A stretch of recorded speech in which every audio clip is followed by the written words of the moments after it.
It's 6 o'clock. I'm calling to order this regular meeting of the City Council of the City of Bandera on Thursday, January 21st, 2021. All council members are present with the exception of Christine Morse, who has just walked through the door.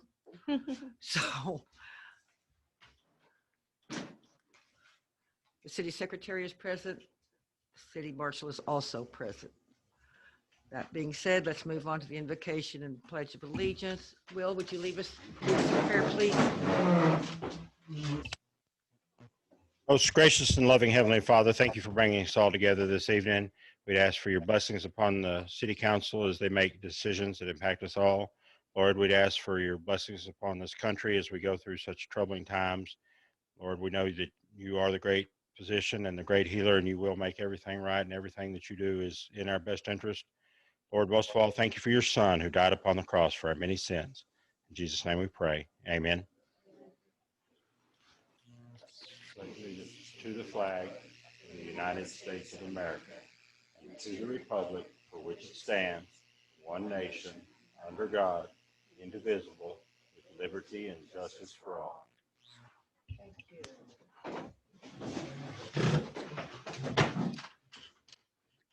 Item 3 is visitors to be heard. Jill, do we have any emails from visitors?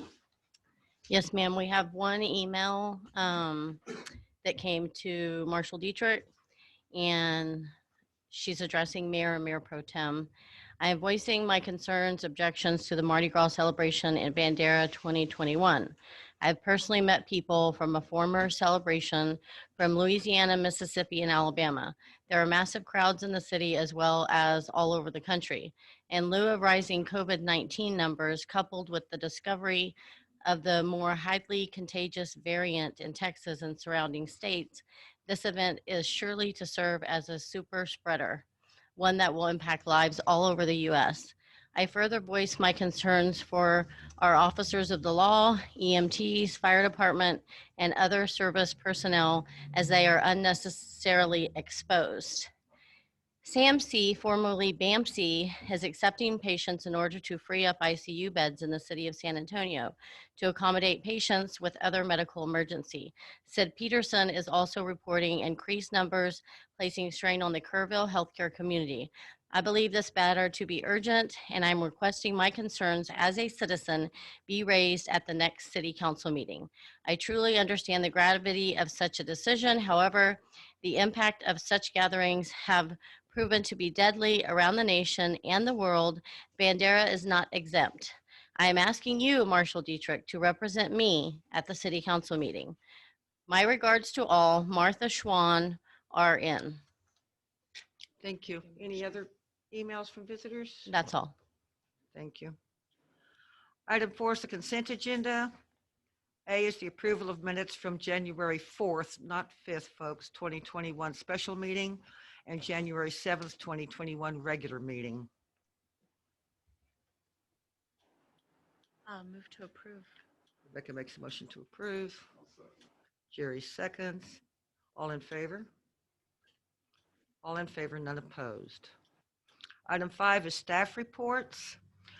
We had discussed earlier about doing this quarterly because we get a better picture that way. So we can start with the financial report. Amber, I believe you're here to discuss that.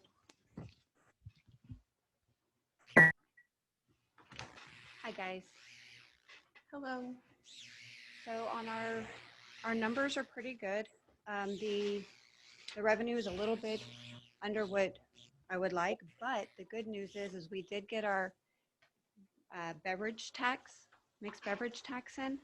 And so that was 4,717 for the quarter. So that actually brings it up a little bit to closer to what I would like it, to see. Our expense are pretty good. Everybody's staying within their budget and where they should be for this first quarter.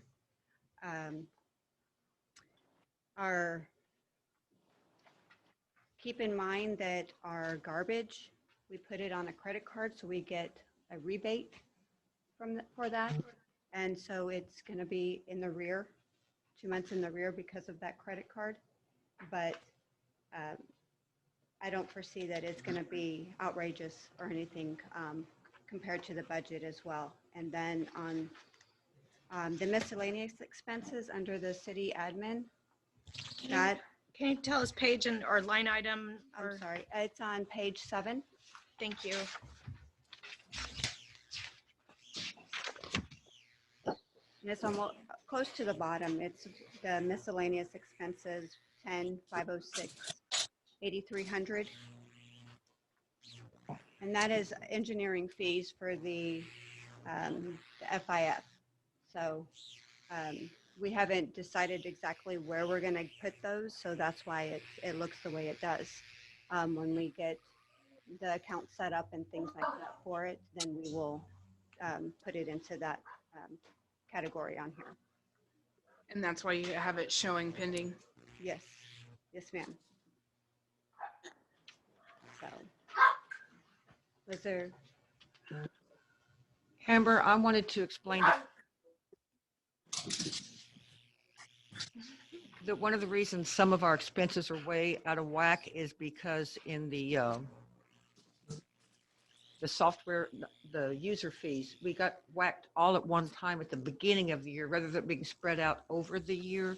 So that's way above where it should be. yes, ma'am, the Tyler Tech, that's our software that we use for all of our utility, of course, the finances, court, and things like that. So yes, they all came at one time, which I like it at the beginning of the year of our fiscal year. So that way, get it done and over with, so we're not hit with it at the end of the year.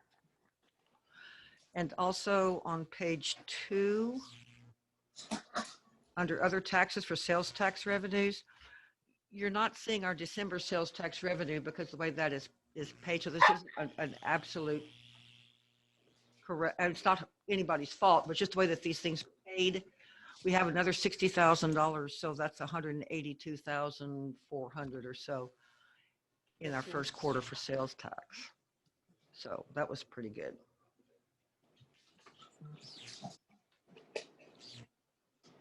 Any other questions from council? Okay. Thank you, Amber. Yes, ma'am. Okay. Is Martin still here? Yes. Is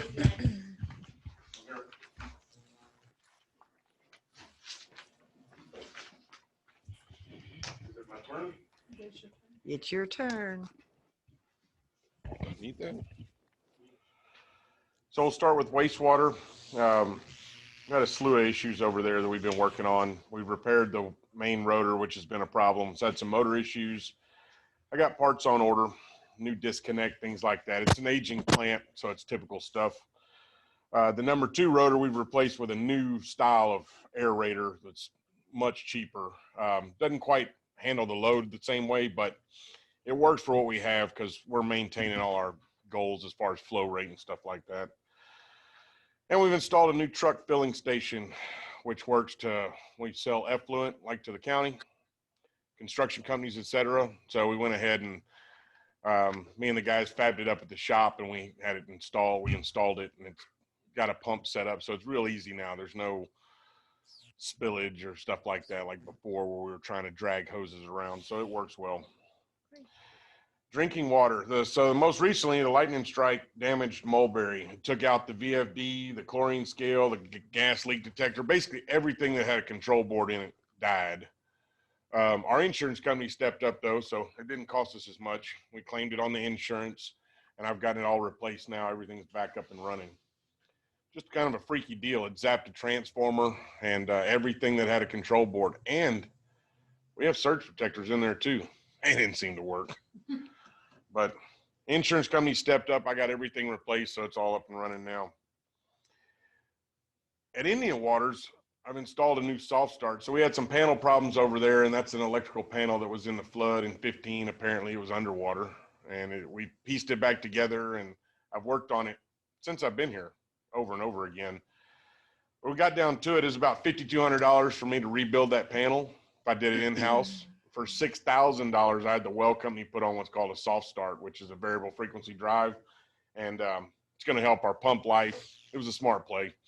It's going to help the pump life. It's going to help I got plastic in that hole from when we redid the well, so it's going to help protect that. And we get the new SCADA system together. It's all compatible. We just pin the new SCADA system into it. We'll be able to see it, monitor it the same way. So it's a good upgrade. And like I said, it's about $5,200 for us to do it in house, for me to buy all the stuff and put it together myself. So it's a good deal. This year we're rebuilding all the chlorine regulators ourselves. It's going to save probably about $7,000 probably when it's all said and done. We've had a company doing it for the past few years. They're not very difficult. You know, it's a series of springs and little diaphragms in there. But Thurman's got experience in this, so me and him sat down and gone through it. And right now today, I think we're down to probably the last 2 or 3. We just had a chlorine issue at Dallas. We haven't been able to change one of the bottles because of a leaking valve. So we'll have them all done here probably mid-February. We've installed 7 new water taps. We're still working on the cross connection control program. The elevated storage tank, from what I gather, is supposed to go out to bid in February. I don't know. LNV, maybe February-ish. So if that's the case, I would estimate finishing it probably 12 months. Be about the time I think it would take them to get something like that done. That's the new elevated storage tank at Mulberry. So with the added ground storage tank at Mulberry, y'all remember the ordering provisions from 2015 where TCQ spanked us for being under?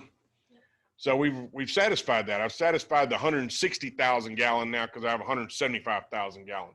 The new tower will take us up to right at 200,000.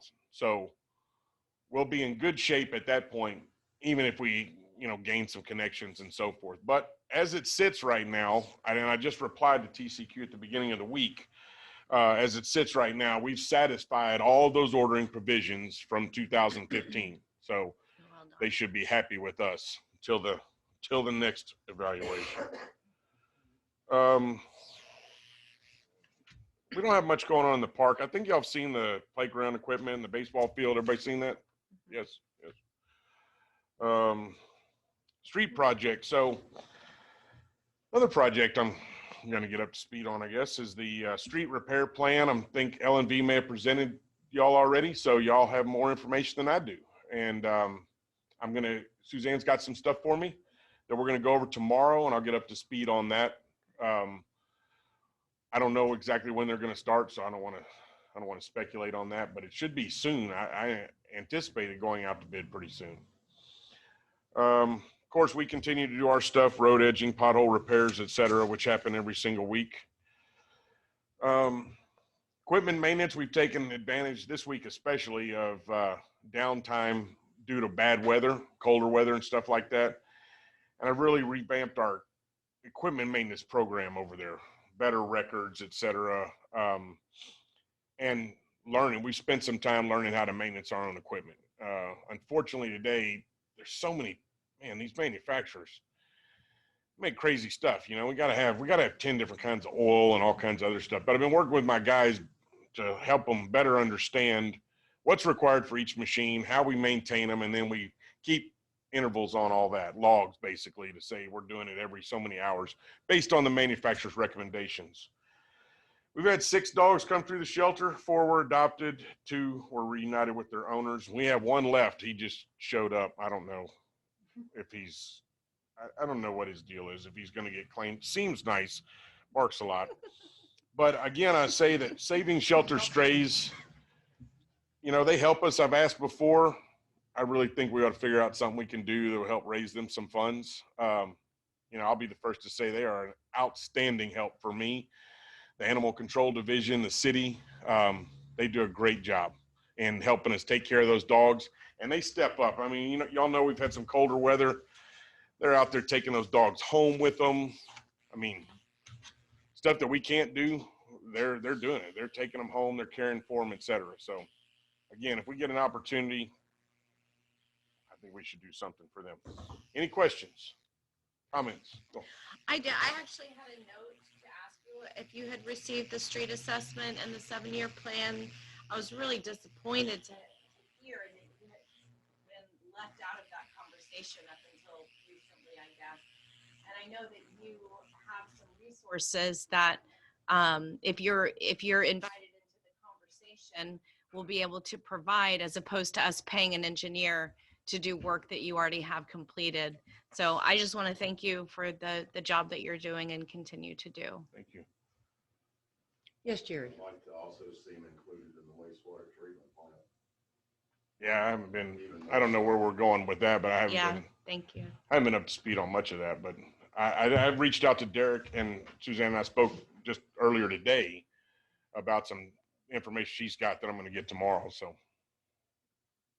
I'd like to see where you don't have to reach out, but we're reaching out to you. Gotcha, to sorry. make sure you're Yes, sir. Yes, sir, I understand. Good point. The only thing I want to say is that we've got all these projects coming. I'll be telling you more about them here in a minute. And today is the first time that actually we sit, that Martin and I go, hey, have you seen this? Have you seen that? You know what? And come to find out, he is way behind on what's going on. So we're going to fix all of that tomorrow. I'm going to give him everything that I've got. To And no fault of his own. oh, no, I would add. that's what I'm saying. And again, we'll get it straightened out tomorrow. Sounds good. Thank you. Welcome to the party. Appreciate it, Mark. Okay, Marshall Dietrich. Good evening, everybody. How are y'all? Good. How are Lovely. you? If we can start off with the code enforcement, he did a quarterly report, and he's actually done a lot more because there's been a lot of going to door with a lot of the businesses, discussing with them about the mask stuff and the certificate of occupancy stuff. But for the last quarter, he's approved 13 sign and banner permits for the city, 3 plumbing permits, 1 mechanical HVAC, 5 certificate of occupancies, 1 new home building permit on 14th Street, 6 building permits for a total of 29, conducted 12 inspection regarding proposed construction and minor completions, and investigated and either negated or confirmed 20 violations for code ordinances violations. It says the Best Western has finally completed the hotel portion of the building, and the 2 saloons are now approved and work has begun to finish them. There's been a drop in the snipe signs, which I'm sure that as soon as he said that, we're going to have an uptick in the snipe signs. The plastic white or usually yellow signs that you see with a Sharpie written on them that says cheap house, 2-bedroom, whatever, call this number, that they zip tie to stop signs or whatever. They just pop up periodically. Sometimes we'll find 1, sometimes we'll find 50, and that's been a campaign of mine because they're hideous. You go to San Antonio, you see them on every corner, and they often like to get in the back of a truck and put them about 15 feet up a telephone pole. And then they try to claim, well, that can't be us. It's a 90-year-old woman that we hired to go out and do those. They're a pain, but they've dropped off pretty sharply, but hopefully him commenting on that won't cause us an uptick. So there's a new duplex, as y'all know, being built on 14th Street. And the same builder, Bubba Quarles, who's doing that, has completed the house that they were building on Whitetail Drive. He's also been covering some shifts for us when we've had a deputy out due to training or illness. And I won't bore you with the offense reports and stuff he's taken because they're also included in the marshal's report. Y'all have any questions on the code enforcement stuff so far? Y'all have the whole year because we really haven't given a marshal's office report for the year. But when I do, it covers for the year anyhow. But for 2020, we're down about 20 car wrecks for the year, which is a good thing, down from 143 down to 126. We were answered more alarm calls, which would seem alarming, but our burglary numbers are cut in half. We're down from 12 down to 6, which is good. Our criminal mischief cases are also down to 8 from 11. Our PIs and DWIs are holding pretty steady, as are most other things. Our security checks are up from 7,932 to almost 8,600. So I'd like to think that's why our burglary numbers are down, is because they're checking doors late at night in businesses and people's homes and that kind of stuff. Our arrest numbers are up 10 over last year. Here to tell you that that would probably be up probably 30 or 40 more if it wasn't for the coronavirus, because we, the jail and the sheriff asked us to kind of lay low because there was a lot of people they didn't want in the jail. There were some people that got arrested and got out there to the jail, and they weren't accepted at the jail because of coronavirus. So we're 10 more arrests this year than we were last year, but that would have been a substantially higher number, I believe, had it not been for the coronavirus. Code enforcement calls, between code enforcement and deputies, we're down to 290 from 343 last year. Animal control complaints, we're up to 73 from 60 last year. Parking complaints, pretty steady at 4 from 5 last year. And city ordinance citations down to 58 from 64 last year. Our traffic stops and citations were pretty steady at 623, and we were 617 last year.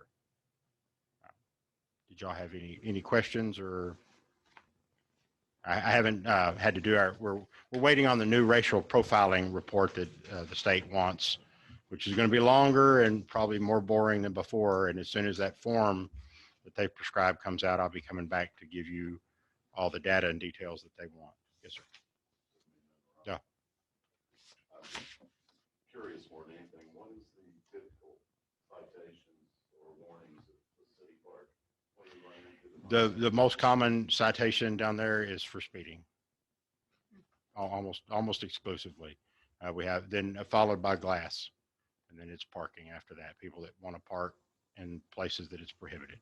We had one during the fishing for kids event that got run off parking where he wasn't supposed to park. That was angry because he didn't catch any fish, and then he found out some of the kiddos were catching fish that he couldn't catch after not that parking where he parked had anything to do with that.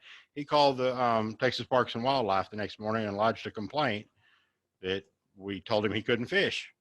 And so I had to deal with the inspector from them the next morning, explain to him, no, that we didn't tell him he couldn't fish, just told him he couldn't park right down there next to the water. And that a great deal of that had to do with folks from his office giving advice to our city council and our city council following that advice. And he said, well, y'all didn't tell him that he couldn't fish. I said, no, we just told him he couldn't park there. And really, he was just mad because he watched a real cute little 4-year-old girl pull a fish out. With a big old smile. Well, I did, but he well, I mean, Thank you, Will. Yes, ma'am. Okay. I have just a few things that have come across the 911 addresses. Do you know how we're handling those on the houses? I know there was an ordinance not long ago about everybody needing it, and how we're making people be compliant. I've been asked I about will that. be honest, there were some that has fallen by the wayside with everything else that's gone on. I can certainly move that up on. I'm just saying, just keep it on the radar. I mean, a citizen had said that a vehicle had come to their house, and they were watching them struggle trying to find where they were trying to go with the lights going. And anyway, that they were trying to watch for numbers, and they were having trouble. And she voiced her concern that in an emergency situation, the faster it can happen. But you'd think that people would put them on there because it would help them, right? But and then I have the other thing is, I think this might have been, is Martin still here? Yes. So a couple of people have been mentioning to me that the speed limit down Pecan, Cypress, and Cedar between First and Main seems excessive at 30 miles an hour, especially during school time. And with the number of deer and the number of kids that we have walking on this side of town, and the number of speeders. And I know that you're the traffic control person, so I'm not telling you to do anything. I'm just asking you to assess it, and maybe perhaps it's the long ones. It's Pecan, Cedar and Cypress. And I mean, I live on Cedar and I would attest that this, actually two different people had brought this up to me, but, and actually, I guess I forgot Hackberry because one of them lives on Hackberry. But just the excessive speeding down those streets, that even at 30 miles an hour, it feels excessive when there's kids walking and deer. I told them I would bring it up, and I know that's your department. So, Jump on that one first. and then the other Right. thing is, I know we're not going to please anybody with that, but, I mean, everybody. So, Will, the other thing is, permitting. I get a lot of calls on, is there a permit at this address and that kind of stuff. Do we have something that people can be proactive if they want to know if a permit has been filed? Is there something online that, I mean, or do they just call we up here don't. and ask? I would venture out that, and I've told several people, if they call up here. I know, but And I think you preach this a lot, is, we cut I that do. middleman I mean, out and send them last on time up. I was on too, I would Yeah. say, just call up there and ask. And, they don't want to, I don't know.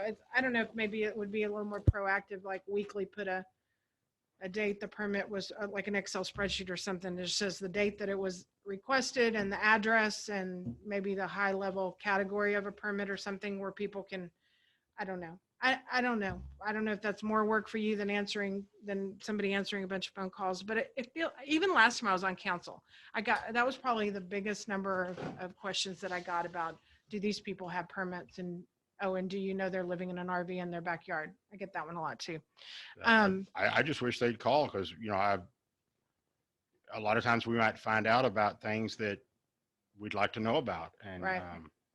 they can call anonymously, or, I don't need to know what a person's name is to tell them, yeah, that's permitted or not permitted, or we'll look into it, or. Yeah, it's definitely a fine line, because I don't want to increase the workload up here, but we are small. We're a small city. The people run their departments and we can't have eyes on the ground everywhere. So if you do have citizens out there helping you be eyes and just letting you know what's going on to keep the playing field fair, then I think that's a good thing. The nosiness and giving them too much information when they really don't need to know, that's a whole nother thing. So I appreciate it.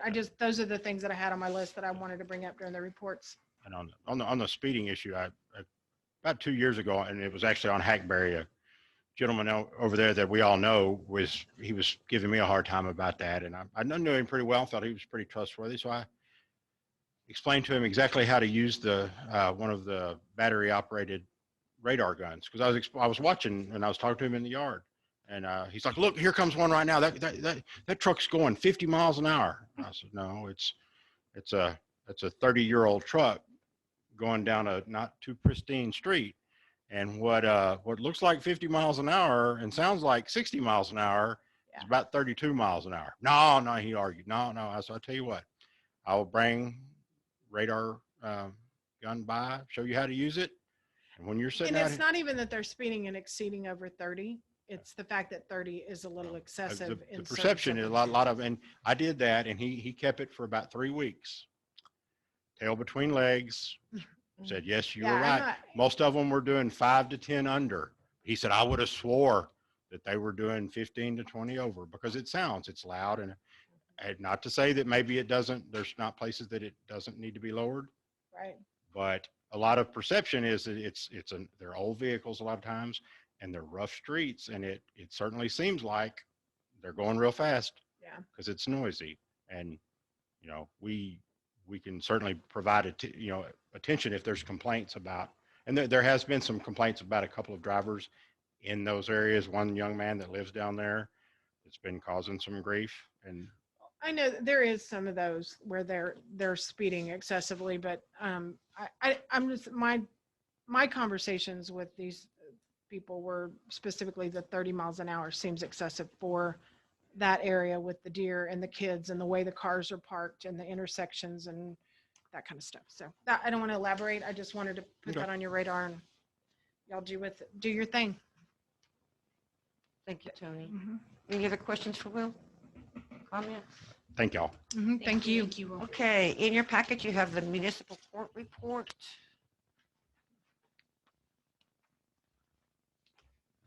Ma'am. So there we are. I mean, it's self-explanatory. Jill. Yes, ma'am. Jeanette just wanted to say that you can see the numbers are down from the last report and December, but that is probably due to COVID and just people not paying their tickets, but nothing's changed on that side. So there's been a drastic decrease in December on that report. Thank you. Any questions about the court report? No, I forgot. I had one other question for Will. Okay. Question Sorry, one. Will. So the meeting from the 4th, when we talked about the property or the business owners posting the current order that we're under and whether or not we're mask exempt, is that, have you gotten any feedback from the businesses cooperating, not cooperating? Okay, happy we rescinded, not happy we rescinded? Honestly, the questions I've gotten, the majority of the people even that have read it in the paper, the ones that are asking me think that the city council imposed ordinance on the 4th, making them wear a mask, and they're asking me when we're going to start vaccinating. Yeah, I spent the majority of my time on that subject, explaining to them that there was an ordinance, and the ordinance has been revoked, and that there's no longer an ordinance. So that's what I've been talking to people about. For whatever reason, they are not listening to all of it, or paying attention to all of it, or reading all of it, and or getting their information from somebody else, and they think that on the 4th, an ordinance was passed mandating that they have to wear masks and they're going to get tickets for it, which is not something that happened on the 4th. It is not something that was said on the 4th. yeah. And So, maybe they didn't understand the word rescind. yeah, so I don't I've know. been explaining that quite often. So, but the business, and I'm not even really talking, but the businesses themselves regarding the posting of the, I've been, a lot of the businesses haven't been confused. They have, but I mean, they're okay with posting the sign. That's all I want to know. Like if they've, they've seemed fairly oblivious. They don't really seem like they okay, knew what was going on one way or the other. okay, I've told several of them that the ordinance was rescinded and that they were encouraged to post that, you're supposed to have a mask on, but that the city no longer required it. And some of them didn't have a clue. Some of them were overjoyed to hear that. Some of them took the sign down. Some of them left the sign up, but were happy that they could do it at their own free choice. Hair salon right down the street here was just overjoyed, and I thought she would dance right over there and rip the sign off, but she didn't. But she was happy that she wasn't being told that she had to have the sign up. I'm not saying that the sign's still there. Yeah. I just expected her to run right over there and take it off. And yeah. she This didn't. is just, I mean, this just reiterates the fact that the communication is lacking. I mean, to me, that our communication to the people that come here and the visitors that come here are through our businesses. They're here during, they stay within our business district. They hardly get any other communication otherwise on what's happening in our current status. So to me, that just reiterates the fact that we need better communication. So thank you. Just on that note, though, the county is no longer exempt from the governor's executive order, and I hope, unless he's Exactly. right, that's the thing. So the city does not have an ordinance, but the governor's executive order stands, and that's the recommendation in that. And for all of that to be communicated holistically is beneficial. Whether or not they choose to follow it, of course, is there, but just so they're aware. Communicate clearly. Yeah. Yeah, exactly. I had a discussion with a gentleman who first started off with, I read all this in the paper, and then proceeded to tell me how he disagreed with the fact that the city council had passed an ordinance making him wear a mask. And I went, well, but you didn't call me when they did that months ago. He goes, no, I'm mad that they did it the other day. And I was like, and you read that in the paper? Yeah. Yeah. That's not what it said in the paper, because that didn't happen. And he was pretty emphatic until I said, no, get the paper, come to my office. Oh, so that really didn't happen? Why would you tell me you didn't read that in the paper? Well, now that we're not going to be able to fix. Yeah, I don't know. That we can't fix. All right, thank Maybe a you, big sir. flashing billboard. Okay. All right, sorry, Got didn't it mean to from regress. Yeah. Okay, I've got a couple comments on our upcoming projects. Martin and I talked about a little bit before and we kind of hit on it. The street project is probably going to go to bid in late March. begin construction as soon as school is out on year one, phase one, which will be primarily 11th Street by the school, Cherry Street.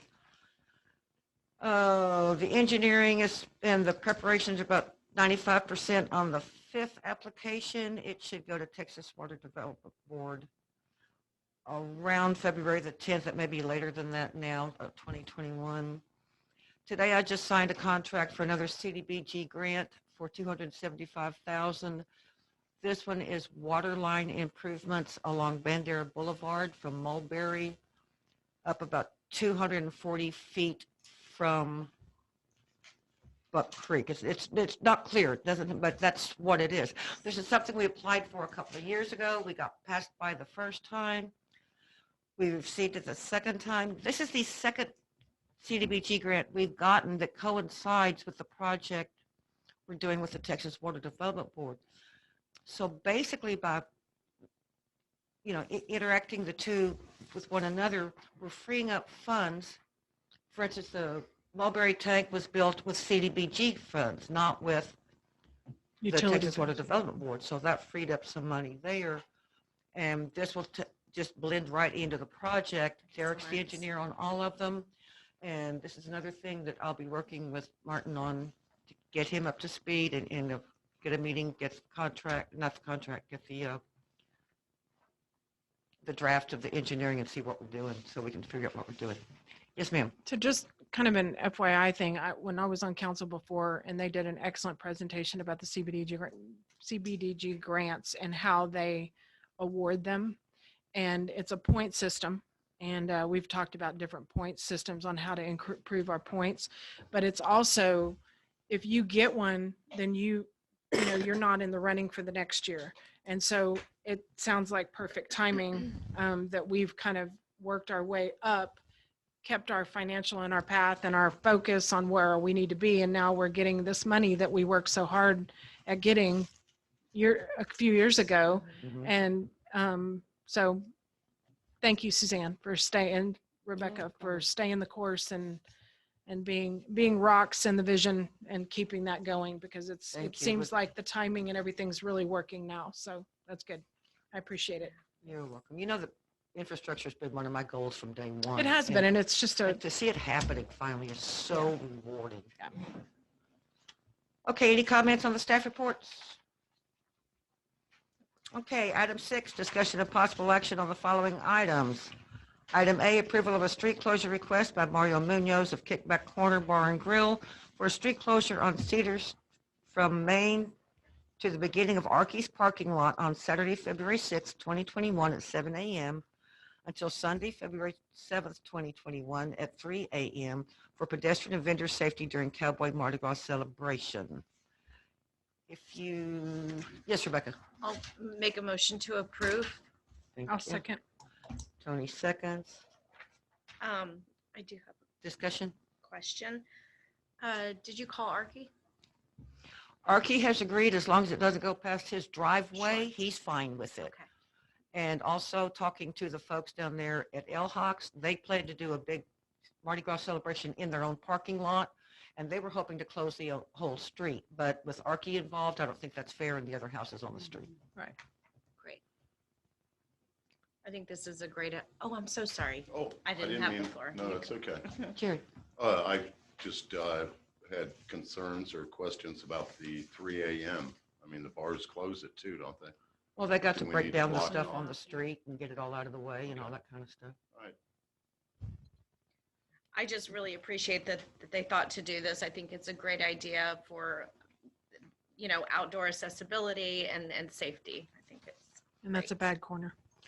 Yeah. Darcy. It is a bad corner. And I want to thank Will for answering some questions for me about that. And I did talk to Jared Wilcox as well, because Warrior 52 is mentioned, and Jared does the Warrior 52 stuff.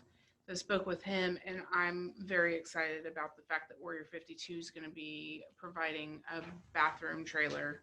So, it's going to have restrooms there for the public to use. And I think that's going to be extremely beneficial. And so that's one of the reasons that I was wholly on board with closing this, because I live over there. I use that street a lot, and I'm like, why do they want to close it at 7 o'clock in the morning? And so I had a lot of questions. I still would like to know why they want to close it at 7 in the morning, but it is a weekend morning and not a work day. And so, but I think it's a great idea. I am excited about them doing stuff down there, and I am glad about the safety issue because, you know, I've had many close calls walking down there myself as well as driving as often as I do down there. So I'm thankful for them doing that as well. Tony? I'm probably part of the reason they close it at 7, because remember when James used to come and he just asked it for the time that he needed, Mhm. but then they would have issues because there would be cars that would come and park and then they couldn't find the owner to get them out. And then, so it's like, so you try to catch it as early before people drive in and park and find their parade spots and that Yeah. kind of stuff. And so anyway, so Makes that's, sense. yeah. I mean, I have people, I'm sorry. Yeah. No. I have people parked by my house all the way on 14th in Cedar. So I mean, I'm 3 blocks away and I have Yeah. people parked in front of my house. Yeah, but So that's that the makes reason sense. for the, Yeah. just to kind of keep the Okay. people. Didn't think about that. Can we vote? Please. All in favor? All in favor, none opposed. Mario, is he tuned in? Just let He him, is tuned in. I did not unmute him unless y'all That's have any fine. questions I for just him. wanted him to know that the council's approved his. Okay, his Mario request. and Angela, your street closure has been approved. Okay. Item B, marketing plan presentation from Showcase Development regarding the Best Western. Here it is. And do we have Okay. Mr. um, Hitchley somewhere? I've got Kevin Hilchey with the president of Lodging Host Hotel Corp. Is supposed to be doing that presentation today, so I'm going to unmute him. And Good evening. Hello. Hello. hi, are you gonna share? I'm gonna share my screen with you so you can show your presentation. You should be looking at the marketing plan for the cover page for the marketing plan for the hotel. I also have with us today Hilchey, who is my daughter and is also the corporate director of marketing for Lodging Host Hotel Corporation. Patrick Hilchey is also on the Zoom. He is the director of operations. He runs operations for all of our 10 hotels. And then Corey Reed is also on, and she is the manager. So you're able to ask questions of any of those people as we kind of proceed. This is the marketing plan that we prepared for the hotel. I'm going to get right to the, I don't know how much time is allocated, so I'm going to get right to the meat of the question about where marketing dollars are going to be spent. And that this is the table of contents for the marketing plan. Page 22 is the advertising expenses. So I'm going to move down to page 22. I also provided a copy of the plan in PDF form to the city secretary and asked her to please and gave her the authority to distribute it to the council. I don't know whether she did that, but here on page 22, you will see the have you all done up? Okay. Here's that order. They do have the printed version. They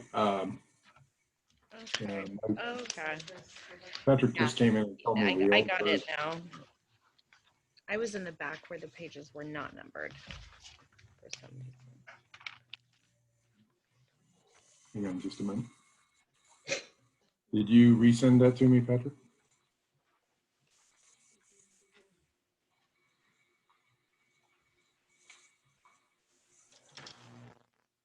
All right. Pick up. We can see your email box now because you're sharing your screen. Yeah. I have an email here that he's going to be sending me in just a second. Okay, that should be it.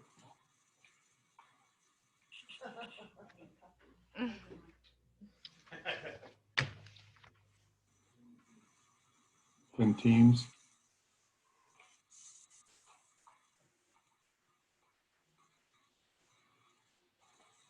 Are you trying to talk to somebody else on Zoom? Yeah, he's. Okay, saying- I unmuted Charisse and Corey. Who else did you need unmuted? Because I don't. I'm sorry, Patrick? Patrick. Okay, are you seeing the marketing plan now? Yes. Okay, Yes. I'm going to move down to page 22. Okay, I've asked Patrick, Corey, and they should all be able to talk now. Okay. This is, in our marketing plan, this is the advertising expense page, what we call the advertising expense page. It is unusual expenses for the year that are particular to one hotel. As you can see, this totals about $35,000, $35,460. I'm going to reference this page and then move on to our budget.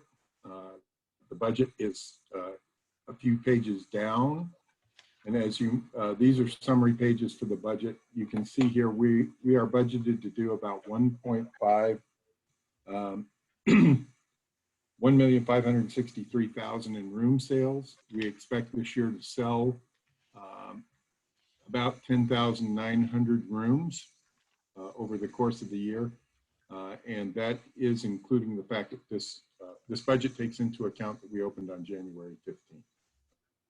Okay, so that's why I had the old one. It was modified for the new opening date.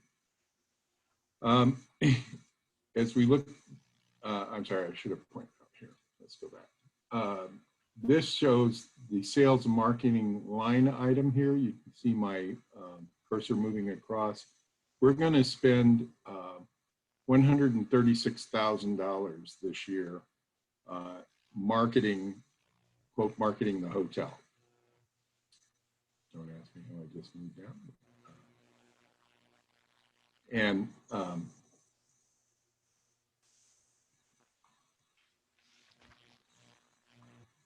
right here, sales and marketing, $136,435. Part of that is the $35,000 that's line item given to you in the unusual marketing expense items. Those things include money spent on the Bandera Roundup, Day of the Cowboy, some professional photography being done for the hotel, direct marketing to motorcycle, bicycle, and car groups, rack cards, flyer printing, printing of complimentary cards, which we give away from various businesses and groups coming into town. Trailhead advertising expenditures that are budgeted, Facebook and social media advertising, website hostings and registration, Google advertising, membership into the Chamber of Commerce, and participation in various items or various events that the Chamber of Commerce is going to sponsor. It also includes logo giveaways. You have seen, I think, some of those in some of the past events that Corey's attended locally, including a Best Western fan that was given away at Rodeo, I believe, some other things. Gifts that go to our top 10 clients, fall and winter giveaways that are used to give away to groups that are considering coming to Bandera. And then various festivals and parade sponsorships that we're going to budget for next year.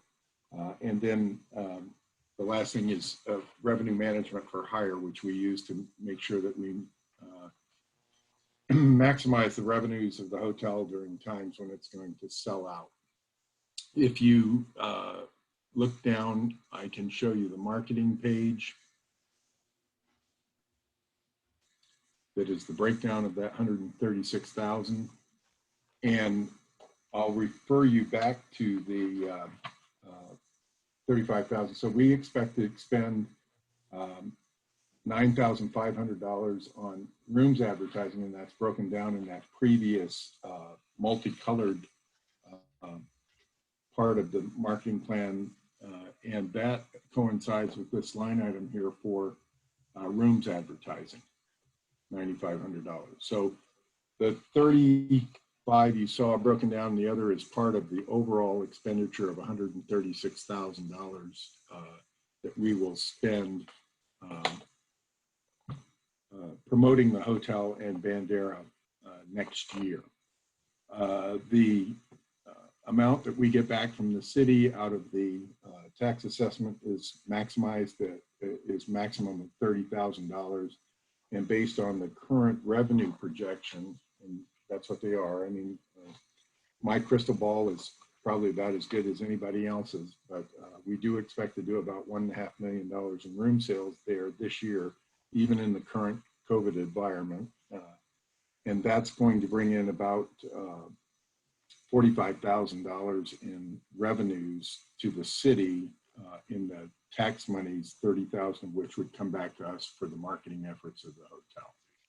You're talking specifically hot tax. Okay. Yes. Our portion of the hot tax. Yes. So there should be a surplus of about $15,000 going to the city from our agreement with the city for advertising expenditures for the hotel. Okay. And I will open it for questions.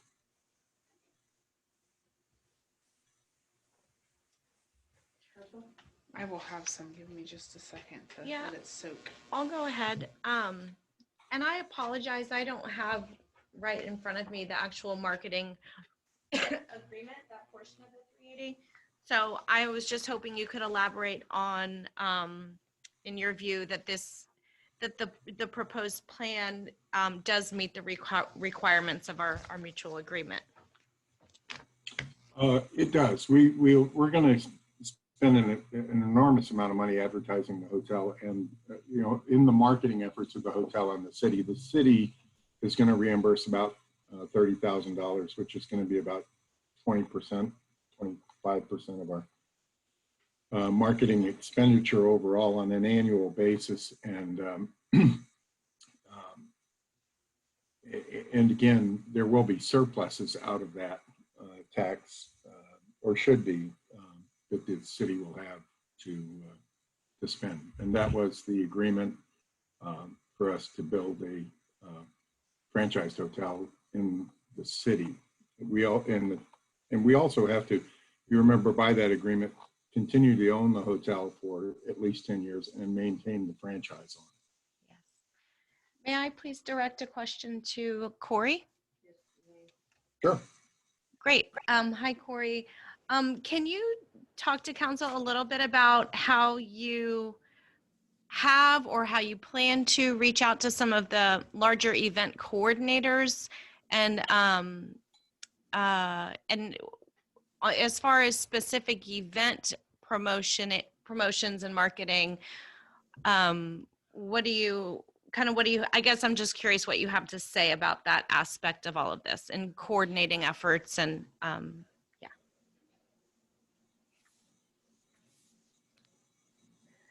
Can you guys hear me? Now we can, yeah. Okay. Well, we have a marketing team that is on this, and that is with my director of sales, that is Letitia. She works with us on this.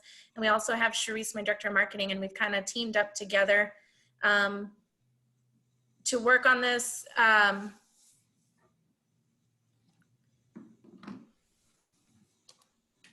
We have scheduled some meetings with some of the Harley Davidson business owners and from the surrounding areas, and we're reaching outside of the areas for motorcycle groups and car clubs. So we're doing a lot of research to create contacts for that.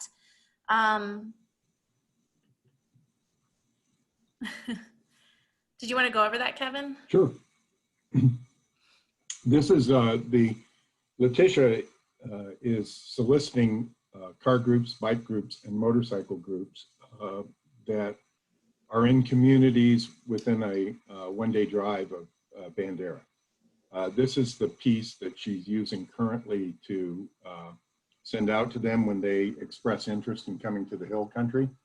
And it is a 4-day itinerary for them to stay in Bandera and go out and see Vanderpool, San Antonio, Fredericksburg, and Bernie. Okay, and she also has developed, and the marketing team, Sharice and the marketing team have developed this link in that that goes out that actually gives them the routes to travel and the event or the things that they need to see along the way. So it's designed to bring a motorcycle group into town that used to stay in Bernie because there was no place to stay in Bandera, and stay with us for 4 days and actually take various routes through the Hill Country and see the things that are in the area. So this is marketing to motorcycle groups in El Paso, in Austin, in Houston, in Fort Worth, and Waco, communities that are within a 1-day drive of Bandera. So that's the current marketing effort. When she finds a group that's got interest and plans to book, she has a number of other methods that she can use. She can give away a comp night certificate for one of the members of the group to come see the hotel, see Bandera, see the area, or she can set up virtual tours for them at some of the locations that are listed on the left-hand side of the screen. She sends promotional material for them to giveaways, basically, for them to give their members. These groups tend to make their trips 6 months to a year in advance. They plan them 6 months to a year in advance. And she's had pretty good effort. We have identified over 1,200 of these motorcycle clubs that are within a 1-day drive of Bandera. So she's barely scratched the surface on getting through to those groups. And I think I'm probably preaching to the choir when I say that you see a number of them drive through Bandera on a daily basis throughout the year. So those are the, we're extending that effort because we think it'll also resonate with classic car groups and bicycle groups. I think that's really interesting, and I do appreciate the efforts to kind of create new business, and I realize that, you know, coming from you all, coming from your corporate experience and your marketing experience, have different eyes on this than I do. But I would like to kind of reiterate my question though a bit about our existing local events, and I'm curious to know if a part of your plan would be to help promote your hotel, you know, during those times where, I mean, for example, the one that's coming up, 11th Street, Cowboy Mardi Gras, can I speak? And some of the others, if you're aware of them, you know, too. You want to discuss that, Corey? Yeah, I actually spoke with Jeannie to sponsor the over in her area. She asked me to sponsor for the Mardi Gras event, and we did bring that up with our director of marketing. We were a sponsor last year. It was actually my first week that I moved here. So I got to experience the Mardi Gras event right away. And so it was fun to be part of that last year, and we look forward to being part of it this year as well. We're just barely getting our foot into the events. So I am still, you know, we're still setting up and creating contacts, and look forward to working with all of the events locally. Right. And yes, we do want to support and encourage, because we are part of Mardi Gras. People are booking with us, and we're sold out for Mardi Gras. So yes, we are becoming part of the community and So You we also want took part in some other events this year. Would you care to elaborate on those? Your balconies are going to be the hottest place in town Yeah. for the parade. That's great. Thank you so much, Corey. Mhm. So I had a couple of things. I've had some folks asking if the hotel is locally owned. Of course, I understand that Best Western is a chain. Some people have been concerned about the fact that it's a chain. We're welcoming chains in. So, when is HEB and stuff like that going to be coming in, because we want to keep Bandera. But I do understand that, we've got stuff like Church's Chicken, Sonic, stuff like that, and they're locally owned by people from here. So I just wanted to ask the question, where it's a public forum and people are able to hear, is this hotel one that's locally owned by somebody from here? My partner, Gene Ligori, lives in San Antonio. And I live in Longview, Texas. I don't know whether you know the history of Lodging Host, but we, 30 years ago, had the Econo Lodge there in town, which is now the housing for the vets. And it was the, I think, only franchised hotel that the community ever had. And it was my understanding the city, and the reason for our agreements with the city was that they wanted a franchised hotel in their community. It's difficult. Your local events are great and we love them, okay? She's participated in the rodeo, she participated in the roundup. I think she also participated in the Day of the Cowboy this last year. There's been a number of events that she didn't mention that she took part in and represented the hotel, giving out rack cards and various things. We will be a big supporter of the community, but the way we can support the community the best is to bring in people that are going to spend money within the community and spend it over multiple days, increasing your tax base and your hot tax, et cetera. So those dates where you have events going on, and I don't know whether you know it or not, but Texas, what's that program called? It's on Sunday where they go around Texas. And, Country Reporter, Texas. Country Reporter did a great thing on Bandera this past weekend. And it was clips of your Mardi Gras last year and other events that go on in Bandera. It wasn't Texas Country Reporter. It was the other one. It was Yellow. Yellow, Texas. Yeah. Great program.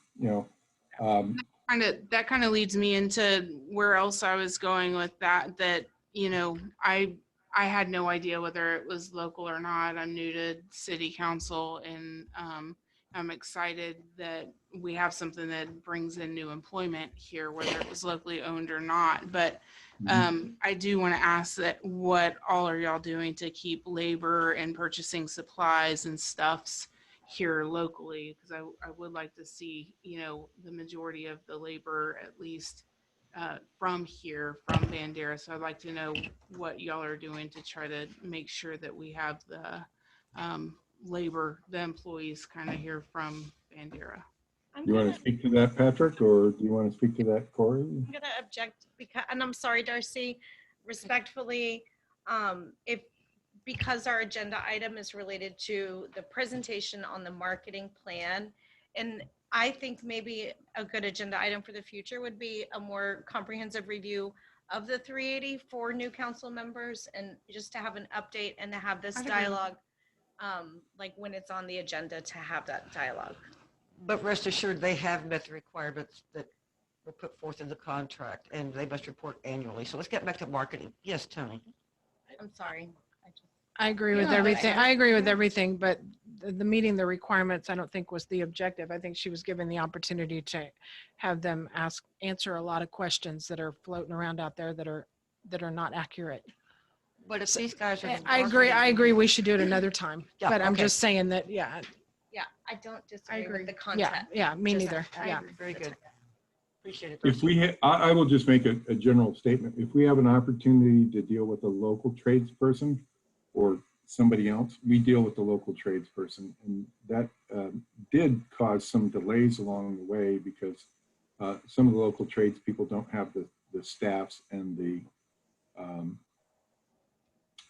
shops that other vendors that, out of Austin or Houston would have that we're used to dealing with. And that's caused some delays, but it's also given us unique product. And we think we have a very unique product, and one that fits in well with the town of Bandera. Well, thank y'all for that. Anything else you want to talk about marketing, how it's going to be done? I just want to comment that looking at your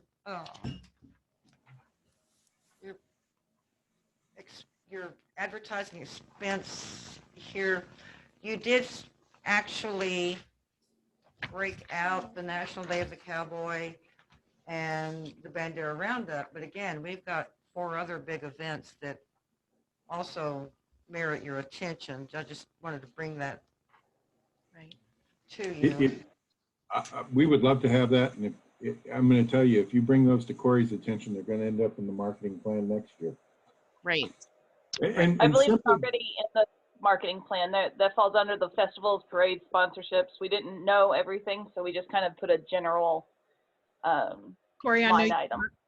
Corey, I know you work closely with Patricia Moore, and their calendar at the CVB is whole. It's got everything and more. So And I recommend she's a working with great this- resource. I recommend working with the CVB as well because they do a lot of. And I know they talk, but but one more. That Thank wasn't Corey. you all. Sorry, that was Cherise. I'm the journal. Sorry, I can't talk. The director of marketing. I'm the one that came up with the advertising budget, so I'm not personally aware, but we did know that there was a lot of events there, and we wanted to make sure that we had budgeted items for that. Great. Very And good. I did get the calendar from Patricia Moore. She has been working with me on this. Again, it was just communication and me getting that submitted to my director of marketing. But it will be in the marketing plan next year. Perfect. Awesome. Thank you. Anything else, Councilman? All right, we appreciate you bringing that to us tonight. We look forward to working with you in the future. we think we're going to be a great asset to the community. And I'm going to tell you, the people have been very welcoming to us thus far. And the hotel has kickstarted. I think it's going to ramp up real well. And I think we hope to be a great citizen. If we're not, I would welcome council to feel that they can reach out to me at any time. I will. Let me know. Thank you. Good night, guys. Thank you. Right. If you can just end your screen share so I can take back over. Sure. Thank you. Okay, moving on. Item 6, discussion of possible action on a resolution amending the City of Bandera personnel policy to include a compensatory time off policy. Jill, you've been working on this with Clarissa. You want to take the lead on this? Second, I'm trying to get it back up here. Oh, okay, never mind. I'll repeat when we get back up. Okay, Clarissa, I have asked you to unmute yourself, and I see that you have. So let me see if I click on you, if they can see you. Do I need to announce the agenda item again? No. Okay. Yeah. Do you want to go ahead and present Jill first?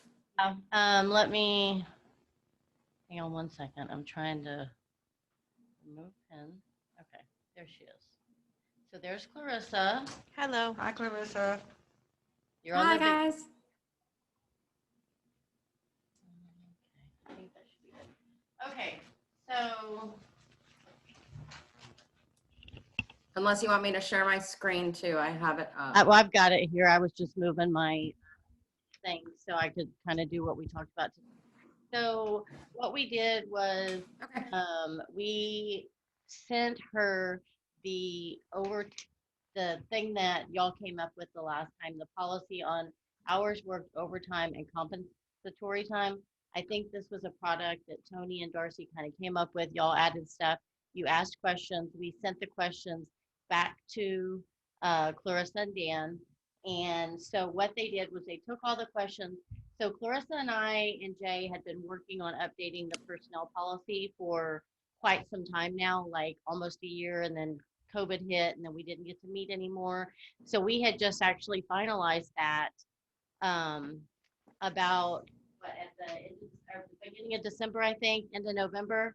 So if you look at this document that you guys created, where it says Chapter 8, Chapter 16, all of those items are already in the current new personnel manual that was created, that we added changes to make it legal and that kind of stuff. So if you look at that, all this is already in the personnel manual. Perfect. So when you go to page 3, there's little stars next to it. So that is the part that is not in the manual yet. So when you see compensatory time hours, time hour qualifications, time hours accrued, and then that whole next page, you'll see those. So really the parts with the stars next to them are the ones that you need to make a decision on, approve, and then we'll have those added to the personnel manual. And then the whole manual is going to come back for y'all's approval for all these other changes that we added to make it legal, or add more legality to it, I guess you could say, Clarissa. And then the resolution will be approved That's right. with the amendments, but Okay. then these will be put into our personnel manual in the same kind of order or text or however our manual goes, because it's Great. like 60 pages or something. So everything else that y'all wanted to cover, like overtime paid, it's already in the manual. So we only really need to get these things hashed out, which y'all ask questions. She answered the questions. Her answers are kind of over here on the side. And then you'll see she highlighted some stuff in yellow, some stuff in green that she says need to add if it's not, or she scratched some stuff out. So y'all can ask her questions. She's on the screen. She has the same document that y'all have, so that everybody's, and her comments are in red or highlighted or green. Okay? Thank you, Jill. You're welcome. Appreciate it.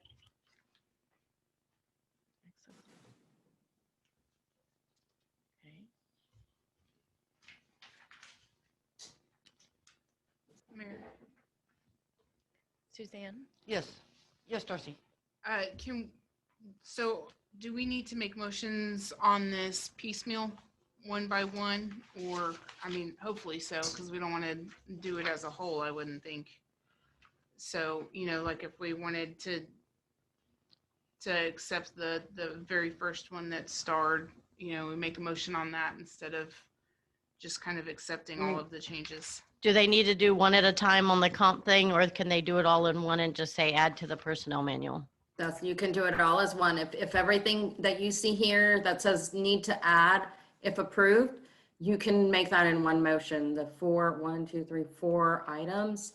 You can say we want to add the 4 items about comp time accrued, used, accrued at termination. You can do it in one motion. It doesn't have to be separate.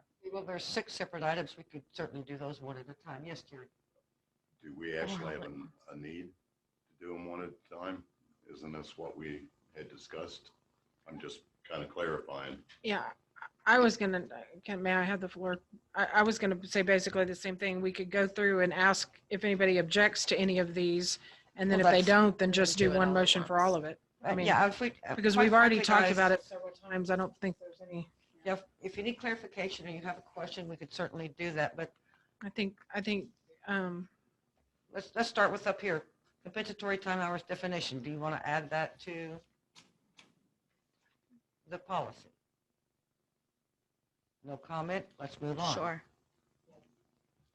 Compensatory time qualifications. Do you want to add that to the policy?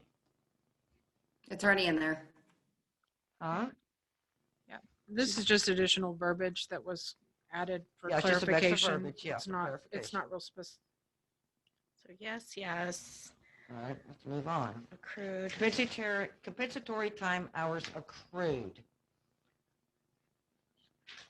Now, Okay, here's so the then- way that I want to be very, very clear on this part. In the yellow, exempt employees shall accrue compensatory time hours at a rate of 1 1/2 times their hours worked over 40 and up to 45 hours of work in a work week.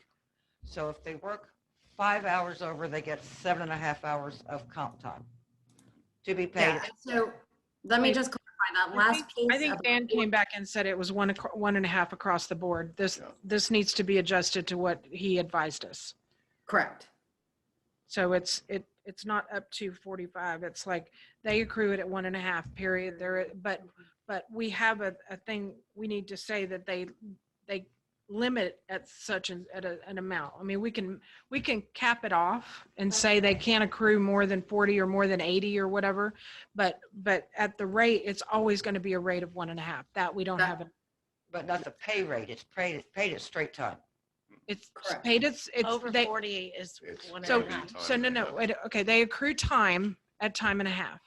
So they're time and a half. So if I worked an hour of overtime, you're gonna put on my time clock that I worked an hour and a half. That hour and a half is gonna be applied to my hourly rate, which will be ultimately time Right, and a half. okay, I want to be clear So, on that. Yeah, Then the next in yellow is where we cap it at 40 hours a fiscal year from October 1 through September 30. Jerry, That's at any given time. Yeah, period. during the year, but you use it or any lose given it by the end of time. the year. But then too, we've got the exceptions in there Yeah. for up to 80 hours with city administrator and city council approval. So, And it's not in a year. This doesn't say anything about a year in this It paragraph. said It's any period. time. yeah, it doesn't matter, yeah. at But any yeah, point. that's good. Okay, so are we good, Simple. good with compensatory time accrued? Yeah. Okay, compensatory time used.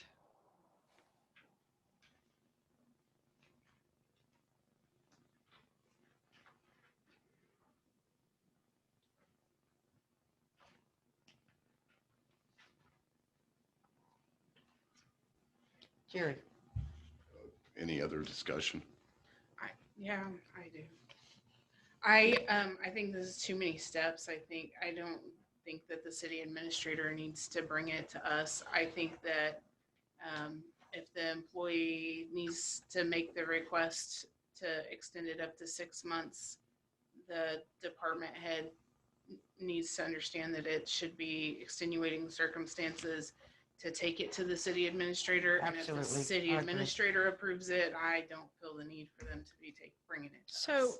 so that's not how, I mean, the way I read it was that the department heads would ask permission from the city administrator and he administratively decides that it meets this criteria or it doesn't. The city administrator, if he's the one that's accumulating and accruing, he gets his permission from the council. Oh, We shall don't make- get like the whole shall city make his staff. request. His request comes to us, whereas he administratively has control That over. would need to be made clear because that's not clear to me. Clarissa, Well, I mean, can it's you two clear different that up? sentences. It's two different, I mean, it's like. And just to clarify that you guys want to let exempt employees accrue comp time. Is that right? Yes. But not, sorry. We're If on, you let them accrue comp time, they can accrue it, but it doesn't necessarily mean that they get paid when it's over because you just let them get it. If they need it, then they can use it. But technically, legally, it's better to just say, all right, you don't use it by a certain time. You don't get any more time after that, and you don't get paid for it because that runs a risk of changing the person to a non-exempt employee. And so the policy reasoning and the legal reasoning is that you keep them if you want to be nice because we're good employers. You want to let those exempt employees accrue comp time, you can, but and then they have a certain limit on when they have to use them. But if they don't, then you just take it back and it just goes away, goes off the books, and then they start over. But you don't necessarily pay them if they don't use it for your exempt employees. For example, a department head, or like you're saying, the city administrator, the request comes to you and he does ask you if he can use that comp time instead of vacation or whatever, or the mayor, however y'all want to do it. And then that's it. That's how those exempt employees work. Okay, Darcy and then Jerry. So the change that I would like to see in the verbiage, just to make it clear for future councils and for employees, would be in the last sentence in that paragraph to say, city administrator shall make requests for their time off to city council, for their personal time off or their comp time off, however we want to make that change. But it needs to be clear that the city administrator's time off request should be made to city council, not that it's having to go through 3 layers of people I've got that up to change. us. Okay, Good. thank you. Highlighted in yellow on the very first paragraph on the last page. Jerry? So we're doing shall not exceed 40 hours of accrual, and then there's exceptions that can be approved, right?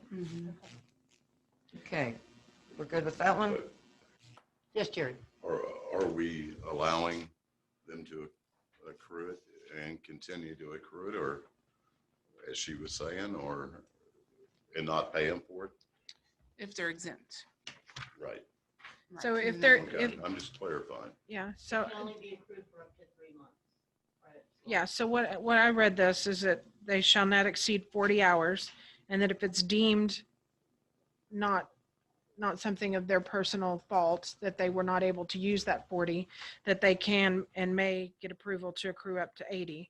But then the same thing happens, that they use or lose by, or it falls off the books at 3 months, unless it's because if we're running short staff, you don't want to, you want to be able to get them to help you bring it up to full staff and then give them a little bit of reprieve. So then you would have the 3 months, and then with exception, you would have the 6 months, but no longer than that.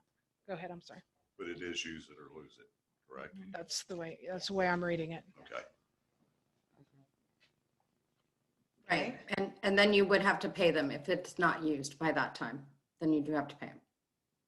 Because, and that's in the next one, in the next category about buyback, that's where we talk about having to pay them for it. Okay, let's move on then to the buyback of compensatory time. So I have a question on, Oh, sorry, okay. what Go ahead, Tony. she just said. So that's because we are allowing our exempt employee, because we're allowing them to accrue time and a half. You said we have to pay them if they don't use it. It's not a use or lose. It's a user pay. Correct, the user pay for your non-exempt employees. Oh, for non-exempt. This is. We're talking about exempt. Okay, Yeah. thank you. But That's okay. But That's- exempt. Yes, ma'am. Yeah. Okay. Got it. Okay, very good. Mhm. I was like, that doesn't sound right. So, okay, I'm on board. Okay? All right. The buyback? That's just what we just talked about. It's user pay for the non-exempt employees, and exempt doesn't apply. It's that's just not- you lose it, correct? Okay. Great. Yes, Jerry? If there's no more discussion, I'll make a motion. Okay, we've got one more to discuss. Are you good with that? Well, that's why I asked, but that's kind of It said Well, that it's a, pretty clear. Like I say, this is things we I think we've per already se been over already that part. agreed. Are we good? yeah, and it says we don't need this because it's already covered. So that's an X too. Okay. Jerry, motion? I move to approve the changes in the hours worked overtime and compensatory time I second. as shown. I second again. And Darcy seconds. Further discussion? Rebecca? Just as shown reflects the things that we've discussed today. So I'm great with that. All in Thank favor? you. All in favor, none opposed. All right, Melissa, council. for your time. Thank you. Y'all have a great evening. Appreciate it. well. You too. Y'all take care. Council, let's take a recess and then we'll go into closed session and take up the administrators. So at 7:27, I'm going to recess the regular meeting. Okay, it's 7:36. I'm reconvening the regular meeting of the City Council of the City of Bandera. Moving on to item 7. Item 7 is closed session. The City Council will meet in closed session pursuant to Texas Government Code Section 551.074, personnel to review and discuss applications for the city administrator position. So at 7:37, I am recessing the regular meeting. 8:07, I'm reconvening the regular session. Item 8 is action following closed session. City council will convene following closed session to consider any action recommended to be taken during the closed session. Yes, Rebecca. I'm going to go ahead and make a motion for entertainment to direct city secretary to request proposals from Max Westbrook and Texas First Group for recruitment and interim placement for city administrator services to be reviewed at our next council meeting for consideration. Jerry. I'll second Okay. So, Rebecca. for discussion. yeah, my comment is just that it doesn't hurt us to look at the option and to consider what these, people who handle this type of situation for a living have to offer, and to review the cost and just to really authentically look at the cost and benefit before going too much further. And it doesn't prohibit us from continuing to receive applications and calling anybody that we've liked so far. So it doesn't stop anything from happening, just to have more of an informed decision moving forward. Your mic.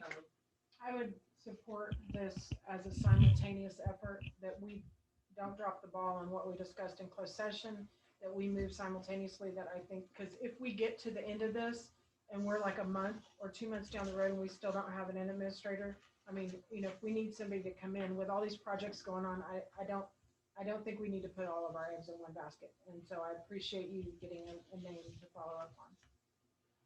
Turn your mic on. Jerry. And I would agree with Tony on that. It's more of a fail-safe, kind of something to fall back on. Yeah.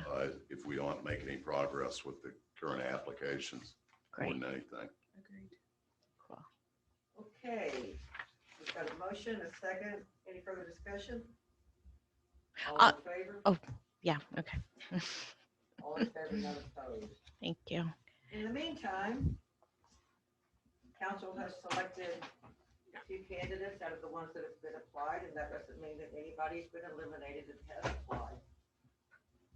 We're going to begin this next week to make contact with these folks, see if we set up some appointments for Zoom interviews with council. We'll just take it from there. We'll only answer basic questions, not ask any questions that would be asked in an interview per se. You had your hand up here? No, I was just moving my mouth. Okay. Yes, Tony. So the vetting questions would be like, it's a 90-day probationary period. We require you to move to the county within X number of months. The salary ranges from this to this, that kind of stuff. Is that, and then Yes. and if they say all yes, then And then actually your follow willingness up to move. with Okay. references. Okay. Because Mr. Ramirez did not send his, but he did say his application upon request. Okay. So there's some little basic things that can be done to keep us from chasing our tails around trying to find a city administrator. No, I agree. I agree. And because that may clear some of them out. So, so if somebody from San Antonio feels as though they can commute from San Antonio, that, that's not in our ordinance. So, okay. Rebecca. Is it worth it to have the preliminary questions kind of emailed out to each of us to make sure that there's nothing we don't maybe want to add, and that each of them are asked the same questions? Yeah. Absolutely, no Okay. problem. So 2 steps, we have preliminary questions and reference checks. I mean, I would ask you to go watch your emails, guys, because sometimes these things get lost and we'd like to get your responses as quickly as possible. I know tomorrow's Friday, so it's no big deal. but- yeah. And actually, you could probably send them, because they all provide email. You could probably send them in an email and then get their responses and then just forward them to us, and don't do a phone interview. And as long, vet them out, do it. You could do it to all of them. Say, we have these questions as a first round. Mm-hmm. Are you okay with these things? I think the big question for most of these folks is going to be relocating to Bandera. Well, and the salary too, because we hit I this was gonna before. do it too Yeah, before. yeah. So we Even have though to it was make a posted, break. we found it last time that a lot of people didn't see it or whatever. So So are y'all going to me those questions? Yeah. Jerry. I'm wondering how everyone feels about waiting until our next meeting to be able to set up these Zooms, or are we going to try and move as fast as possible on the interviews versus waiting for 2 weeks if we can get everything lined up? Well, that's just it. Are we going to consider a special meeting? So I think step one is figure out the questions. Step two, email them to all of the candidates. And as we receive the responses, if we get responses back from the top ones that we've done, then let's schedule a special meeting and get these things rolling. Because I can meet, I'll make my schedule work because we need to get this going. Me So too. All right. I'm in. So if y'all just get me those questions and then I have all of the applicants' emails saved and I can. Perfect. Are you going to get like the generic questions out to us first, Yes. Okay. right? And then we Why don't- add to it? Why don't some of us make a preliminary batch of questions tomorrow, the things that we normally ask? She's HR, she's a lot better at Yeah, interviewing than yeah. I am. The vetting questions, and then we can Right. give Well, the input. vetting questions. Yeah. And get those out Mr. and then Fryer. see who responds and then see where we go from there. Okay, so get the vetting questions to us by Monday. We return our information to you by Tuesday. They get emailed by Wednesday. I mean, is that what we're looking at? Y'all were just saying two different things, you realize, don't you? Suzanne I do said, too. no, we're going to email the applicants directly. You're saying, no, you're going to email us the questions and we're going to provide input. No, Do they were you- two separate, we're they gonna were see- two separate things, but yeah, go ahead. We're going to compose some questions. Mhm. Then we're gonna send them out to council. And y'all make recommendations and changes. Then it all comes back to here and we put it all together. And then off send it it to goes. the I applicants. think we need to agree on a timeline and an expectation. So this is Thursday. We've only got We'll have 'em- Friday. I'm out half the day tomorrow. Yeah, so- We'll get them to you by close on Friday, Monday. Monday, and then we have Tuesday to turn them back, and then y'all can send emails out on Wednesday. And if you don't hear back, keep moving. I Yeah. mean, just don't I wait. even hate waiting until Wednesday, honestly. I know, it's from already us. kind of but I mean, Friday's kind of, let's just stick with the plan. Monday, Tuesday, Wednesday. We can do that. If we can do it Can't sooner, wait. then we do it sooner. Okay, y'all done with the action? Okay, item 9, request by council to place items on a future agenda. Rebecca? I have a few things. One, I would like to review council liaison positions to make sure that everyone who's new has the opportunity to fill the roles they desire to fill. Another is, and at our last meeting, I actually had agenda request items that did not show up on the agenda.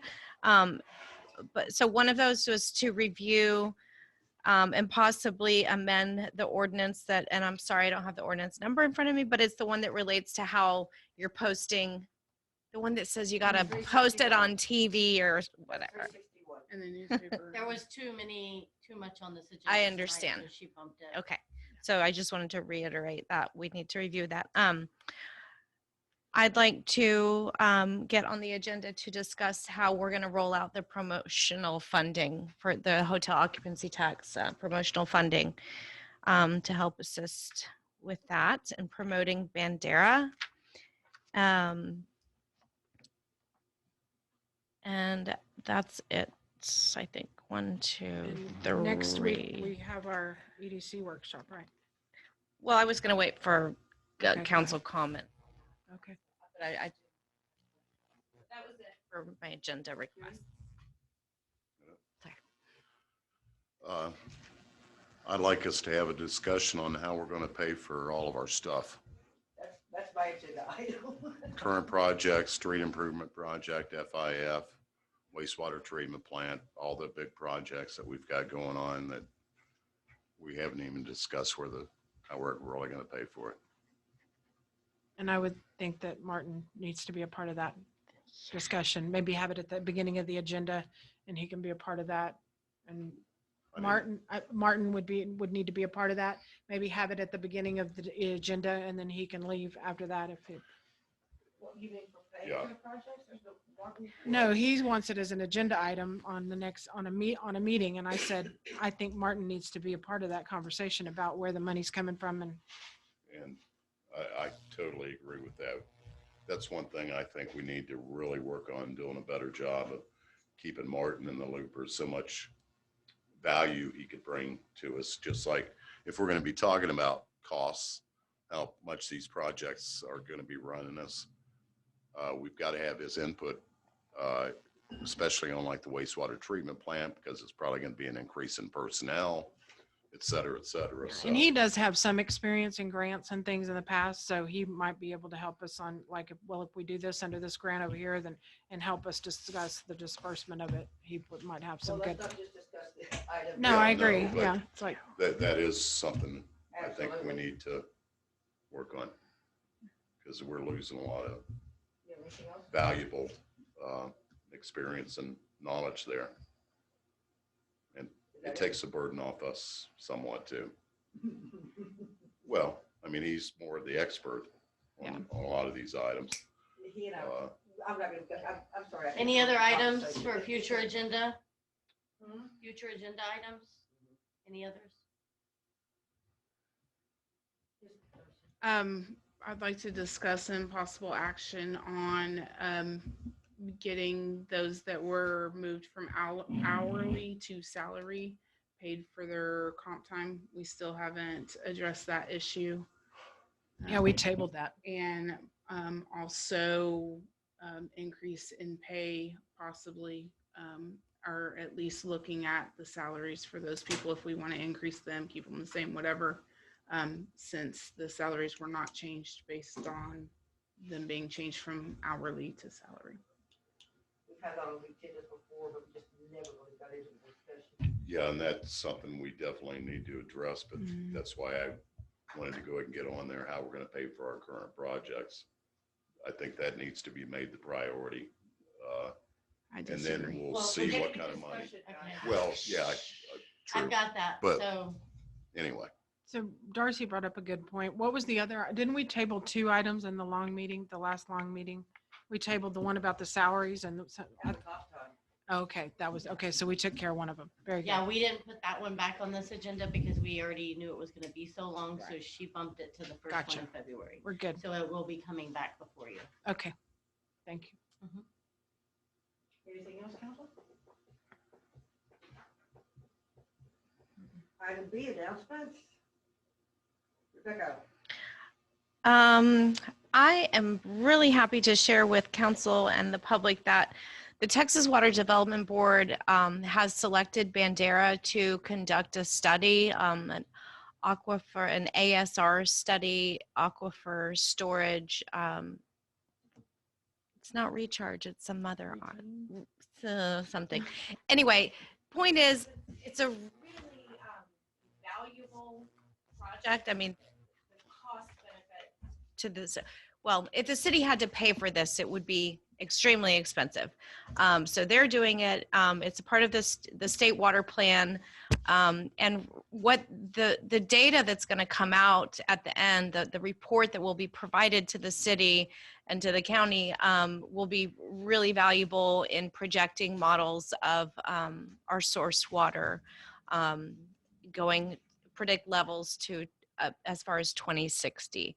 So as we project and plan for growth and with our different water infrastructures, this will be an incredibly valuable piece of data. Did they indicate how long that project would take and when we would get that data? I'll email this out to all of council, so you guys will see that. I have other announcements if I may continue.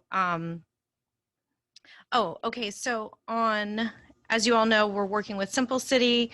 They've got some calendar dates ready for us on February 11th. They're going to do their first big community event where they're inviting the public. We're inviting the public. And to be clear, this is not limited to city residents. It's people who live in and work in and love in Bandera. It's going to be held, this first one is going to be held at 11th Street Cowboy Bar at 5 p.m. on February 11th. This is going to be their DNA roundup and presentation. And they're going to structure it in a way to allow for the public to provide input. They'll set up some different boards and discuss their process in a lot more detail than I can share with you now. And the second one that is scheduled for February 24th, we are projecting will be at the hotel at the Best Western Meeting Center. And that will be a day-long event where folks will be times will be indicated on when to come in and out, and kind of different sessions that will be happening throughout the day. So, and that's what their first visioning rodeo. So I know that they are very excited to get out here and interact with the public. So I really hope that everybody will attend. It'll be great. And that's it for me. February 24th, at what time? That's an all-day event. They're So gonna what have time will it times, start? they're gonna have time slots for Oh, each okay. section. So what they're gonna do is have like Public Works at a certain time, City Council at a Tech certain stop. time, residents at a certain time. So once they get the schedule for that day, we'll let you know like kind of when your time slot is, and we'll be limited on the number of people that can be in there. So they're gonna kind of do it by sections and departments, but also part of the public, business owners, things like that is what he said. So, and I'm sorry, I will just add that they're working on building a flyer. Is it going to go in a mail out to our It will utility be- accounts? They're gonna get it to me by February 19th. That'll be after, Oh, it won't be in this billing, but that's gonna be kind of what they've laid out so far. It's Okay. just gonna be information for the people in the city, and it will go out with the utility bill. but we'll have it on Facebook and Yes. we'll advertise Yeah. the event. Okay. So they won't get the flyer until after these two events. That's why we want to make sure to announce it. And Okay. they're going to get me a flyer for these events that we'll push out on the Facebook and Okay. on the city website as well. And we should probably put that on the, oh, no, probably not, never mind. Anything else? Darcy? I have a couple things. One, I wanted to thank our city employees. I see some of them out in the mornings when I'm headed to work in Hondo on 173 when it's raining and it's cold, and I see them out there in the nasty weather, and I see the deputy marshals out working. I see the stuff that the ladies do up here in City Hall, and none of them get appreciated enough. So I definitely want to say thank you to all the city employees, because I definitely recognize more now that I'm in this role and kind of see what everybody does. So I wanted to say that publicly, that I appreciate them, and I wanted to say thank you. And secondly, I did want to say that there is a Central Appraisal District meeting tomorrow morning at 9:30. That's important for residents of the city, as well as the county, everybody in the county. It's at 9:30 in the morning at the Central Appraisal District office. So if you can attend, it is in person. Actually check the Appraisal District website, maybe at Mansfield Park. They've been having them there lately. So, Their agenda said here. okay. So Jerry? What is it concerning? it's Just general meeting? it's their business meeting. They're also appointing people to boards. So they have a budget board for their proposed new building that they had already approved an amount on. They took it away, and now they are proposing it again. So they have a board. I did apply to be on the board, so I'll be upfront about that. So I applied to be on that board. So it's possible that I could be appointed to that board tomorrow as well. So so that'll be on the agenda. Rebecca? I'm sorry. Did we vote on the motion after closed session? Do you guys remember? Did we actually vote on the proposals? I don't remember. Yeah, We did vote. We You made a voted. motion, We voted Jerry on yours. seconded Yeah, we it. voted on yours. We didn't take, On your we didn't take a motion. vote on it. We didn't have a motion on Yeah, it. all in favor, none Okay, opposed. I'm so sorry. That's okay. I just Okay, forgot we're that on part. announcements. Thank you. I know, I'm So- sorry. I just Yeah, wanted no, to make I sure. wrote it down. We Thank did. you. Yes. Anything else? All right, do I have a motion to adjourn? Jerry? Tony? Take a pick. Jerry second. Discussion, all in favor? All in We're favor, voting. 8:27. Note to